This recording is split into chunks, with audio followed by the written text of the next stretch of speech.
এক নজরে দেখে নেব আজকের ব্রেকিং খবরগুলি। শিক্ষক নিয়োগ দুর্নীতি মামলায় বছরখানেক জেলবন্দি পার্থ চট্টোপাধ্যায় নিজেকে বারবার নির্দোষ বলে দাবি করেছেন। তবে শনিবার রাজ্যের প্রাক্তন শিক্ষামন্ত্রীর বিরুদ্ধে বিস্ফোরক কেন্দ্রীয় তদন্তকারী সংস্থা। আড়ালে বসে গোটা দুর্নীতিতে মদত জুগিয়েছেন পার্থই, দাবি সিবিআই এর। শনিবার শিক্ষক নিয়োগ দুর্নীতিতে পার্থ চট্টোপাধ্যায়কে ভার্চুয়ালি ব্যাংকশাল আদালতে পেশ করা হয়। এদিন তার জামিনের শুনানি ছিল। তাতে সিবিআই জানায় কাকে নিয়োগ করা হবে আর কাকে বাদ দেওয়া হবে গোটাই ছিল পরিকল্পনা। যারা সঙ্গ দিতেন না তাদের পদ থেকে সরিয়ে দেওয়া হতো। বাড়িতে বৈঠক করে পদত্যাগ পর্যন্ত করানো হয়েছিল। দুর্নীতিতে পুরোপুরি যুক্ত ছিলেন পার্থ চট্টোপাধ্যায়। অপরাধ এমনভাবে করতেন যাতে পিকচারে না থাকেন। সিবিআই এর আরও দাবি, শিক্ষা এমন একটা জায়গা যা সমাজ তৈরি করে। একজন চিকিৎসক কোনো একটা ভুল করলে একজন রোগীর ক্ষতি হয়, কিন্তু এরা যে ধরনের অযোগ্য শিক্ষক এনেছে তাতে সমাজ কোন দিকে যে ভবিষ্যৎ যাচ্ছে তার কোনো ঠিক নেই। পরিস্থিতি কখনো মিথ্যে কথা বলে না, পরিস্থিতি দেখাচ্ছে বর্তমান ছবি। পার্থের আইনজীবী বিপ্লব গোস্বামী অবশ্য সিবিআই এর অভিযোগ খারিজ করেছে। তার দাবি, পার্থ যাদের সরিয়েছেন বলে সিবিআই দাবি করছে তারা তাদেরই বাক কমিটির রিপোর্টে বা খোদ সিবিআই এর চার্জশিটে অভিযুক্ত হিসেবে দেখানো হয়েছে। তিনি আরও বলেন, সিবিআই এর দ্বিতীয় চার্জশিটে পার্থ চট্টোপাধ্যায়ের নাম ছিল না। সিবিআই এসএসসির এক মহিলা চেয়ারম্যানকে দেখিয়েছে পার্থ বকাবকি করছেন বলে উল্লেখ করেছেন। কেন বকাবকি সেই কারণও দেখানো হয়নি। শেষ পর্যন্ত পার্থ জামিন পান কিনা সেটাই এখন দেখার। অন্যদিকে রেশন দুর্নীতি মামলার জ্যোতিপ্রিয় মল্লিকের লেখা একটি চিঠির সূত্র ধরে শঙ্কর আড্ডকে গ্রেপ্তার করে বলেই আদালতে একসময় জানিয়েছিল ইডি। সেই চিঠির কথা আগেই অস্বীকার করেছিলেন বনগাঁ পুরসভার প্রাক্তন চেয়ারম্যান শঙ্কর আড্ড। এবার ইডির বিরুদ্ধে বিস্ফোরক দাবি শঙ্করের আইনজীবীর। ইডি শঙ্করের নামে কোনো সমনই পাঠায়নি বলে দাবি তার। আইনজীবীর দাবি, প্রথমে তার মক্কেলের অর্থাৎ শঙ্কর আড্ডর কাছে ইডির নাম নিয়ে একটি নোটিশ পাঠানো হয়। ওই নোটিশের পরিপ্রেক্ষিতে 1 মাস সময় চাওয়া হয়। পরে জানা হয় ইডি কোনো নোটিশই পাঠায়নি। নোটিশে থাকা কিউআর কোড যাচাই করে বিস্ফোরক তথ্য পাওয়া যায়। দেখা যায় ওই নোটিশে শঙ্কর নয়, নাম রয়েছে রাকেশ সিং নামে এক ব্যক্তির। যদিও শঙ্করের আইনজীবীর এমন দাবির পরিপ্রেক্ষিতে ইডির ডেপুটি ডিরেক্টর বলেন, ওই সমন আমরা পাঠাইনি, কিভাবে গিয়েছে তার তদন্ত হবে। বিচারকও এই বিষয়টি গুরুত্ব দিয়ে দেখার নির্দেশ দেন। এদিন জামিনের আবেদন জানাননি শঙ্করের আইনজীবী, তবে শারীরিক অসুস্থতার প্রসঙ্গে কাতর আর্জি জানান বনগাঁ পুরসভার প্রাক্তন চেয়ারম্যানের। আদালতে তিনি বলেন, জেলে আছি, জামিন চাইছি না, কিন্তু চিকিৎসা চাইছি। চিকিৎসার জন্য কিছু পরীক্ষা দরকার, আমি নিজের খরচে তা করতে পারবো। যাব পরের খবরে। উত্তর 24 পরগনা জেলা পরিষদের মৎস্য কর্মধাক্কা তিনি। সন্দেশখালীর দাপুটে তৃণমূল নেতা একজন রাজনীতিক বলেই কি তার সরবেরিয়া বাড়িতে দফায় দফায় হানা, নোটিশ দেওয়া তলব? তৃণমূলের আর 5জন নেতা মন্ত্রীর মতো এবার একই সুর ফেরার শেখ শাহজাহানের গলায়। আইনজীবী সব্যসাচী বন্দ্যোপাধ্যায়ের মাধ্যমে তিনি আদালতে জানান, একজন রাজনীতিকই বলে উইচ হান্ট চলছে। পর্যাপ্ত প্রমাণ ছাড়াই তাকে ফাঁসানো হচ্ছে বলে দাবি। গত 5ই জানুয়ারি শেখ শাহজাহানের বাড়িতে তল্লাশি চালাতে গিয়ে জখম হয় ইডি আধিকারিকরা। সেই সময় ইডি একাধিকবার শাহজাহানের 2টি মোবাইল নম্বরে যোগাযোগ করার চেষ্টা করে। একটি নম্বর দীর্ঘক্ষণ ব্যস্ত ছিল, আরেকটি নম্বর ফোন ধরেন। ইডির কথা শুনেই ফোন কেটে দেয় সে। এরপর গত 24শে জানুয়ারি ইডি আবার শাহজাহানের বাড়িতে তল্লাশি চালায়। তল্লাশিতে তেমন গুরুত্বপূর্ণ নথিপত্র বা সামগ্রী ইডি পায়নি বলে দাবি শাহজাহানের আইনজীবীর। ওই দিনই হাজিরার নোটিশ দেয় ইডি। হাজিরা না দিয়ে আদালতে আগাম জামিনের আবেদন জানান শাহজাহান। তার আইনজীবীর দাবি, সমন না পাঠিয়ে লুকআউট নোটিশ জারির ফলে গ্রেপ্তারি আশঙ্কা করছেন শাহজাহান। সেই কারণেই তিনি আদালতের দ্বারস্থ হয়েছেন। পাশাপাশি লোকসভা ভোটের আগে কেন্দ্রের অন্তর্বর্তী বাজেট মধ্যবিত্তের ঠোঁটের কোণে হাসির ঝিলিক আনতে পারেনি, কারণ তেমন উল্লেখযোগ্য কোনো ঘোষণাই নেই। আয়করের ক্ষেত্রে না দেওয়া হয়েছে ছাড়, আর না কোনো নতুন প্রকল্পের ঘোষণা। তার ফলে কিছুটা হতাশ আম জনতা। মোদী সরকার যথেষ্ট আত্মবিশ্বাসী, তারই প্রতিফলন বাজেটে ফুটে উঠেছে বলে দাবি রাজনৈতিক মহলের।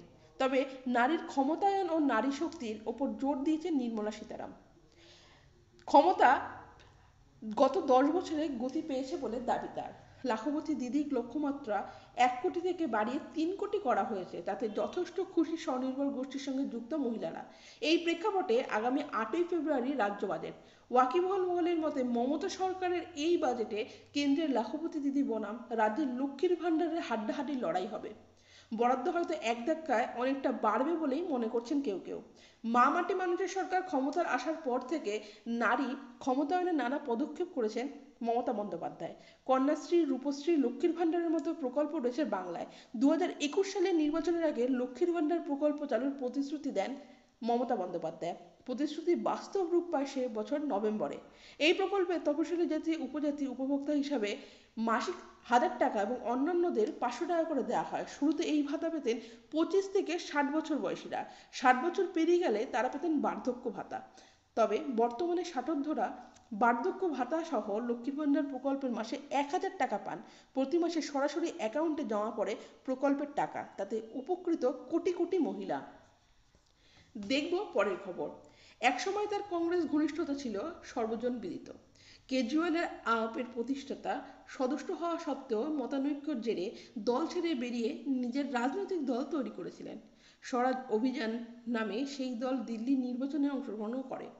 রাহুল গান্ধীর সঙ্গে গত বছর ভারত জোড়ো যাত্রায় তাকে দেখা গিয়েছিল।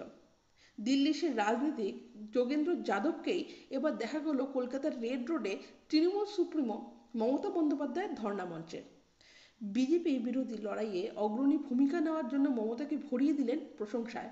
কংগ্রেস তৃণমূল জোট জটিলতার আবহে যোগেন্দ্র যাদবের এই যোগদান নিঃসন্দেহে তাৎপর্যপূর্ণ। কথা ছিল তিনি আসবেন। সেই মতো শনিবার দুপুরে যোগেন্দ্র যাদব রেড রোডে মমতা বন্দ্যোপাধ্যায়ের ধর্ণা মঞ্চে পৌঁছে যান। তাকে স্বাগত জানান তৃণমূল সুপ্রিমো। নিজের বক্তব্য থামিয়ে কিছু বলার অনুরোধও করেন, কিন্তু তখন যোগেন্দ্র যাদব বক্তব্য রাখেননি। পরে মমতার ভাষণ শেষ হওয়ার পরে তিনি নিজের কথা বলেন, জানান নির্দিষ্ট দলের হয়ে নয়, সমস্ত বিরোধী রাজনৈতিক সংগঠনের পক্ষ থেকে ধর্নায় যোগ দিয়েছেন তিনি। যাব পরের খবরে। এবার দিল্লি সফরে গিয়ে কেন্দ্রীয় স্বরাষ্ট্রমন্ত্রী অমিত শাহের সঙ্গে বৈঠকে বাংলার বকেয়া প্রসঙ্গে আলোচনা করেছেন রাজ্যপাল। আর তারপরে শুক্রবার যৌথ প্রকল্প জল জীবন মিশনের 1000 কোটি টাকা পেয়েছে বাংলা।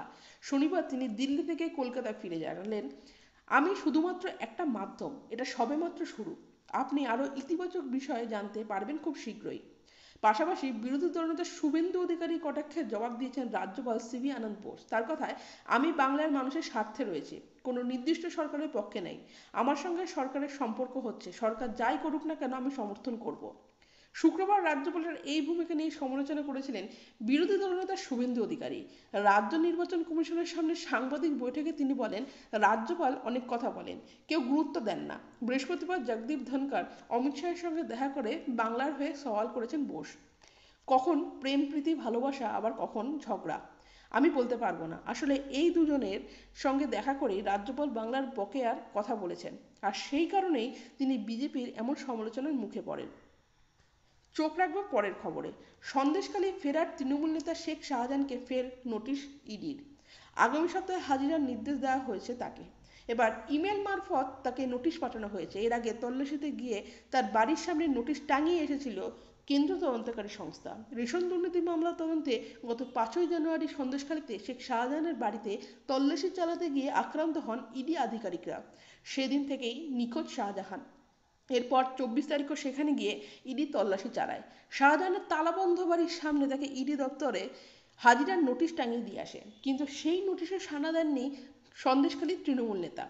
সিজিও কমপ্লেক্সে হাজিরা দেননি তিনি, উল্টে আইনি রক্ষা কবচ চেয়ে নিজের সই করা হলফনামা দিয়ে আগাম জামিনের আবেদন করেন।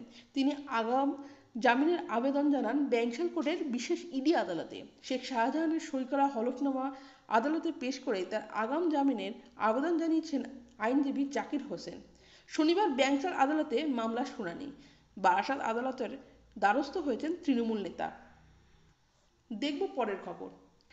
কেন্দ্র সরকারের বঞ্চনার প্রতিবাদে রেড রোডে চলছে মমতা বন্দ্যোপাধ্যায়ের ধর্ণা।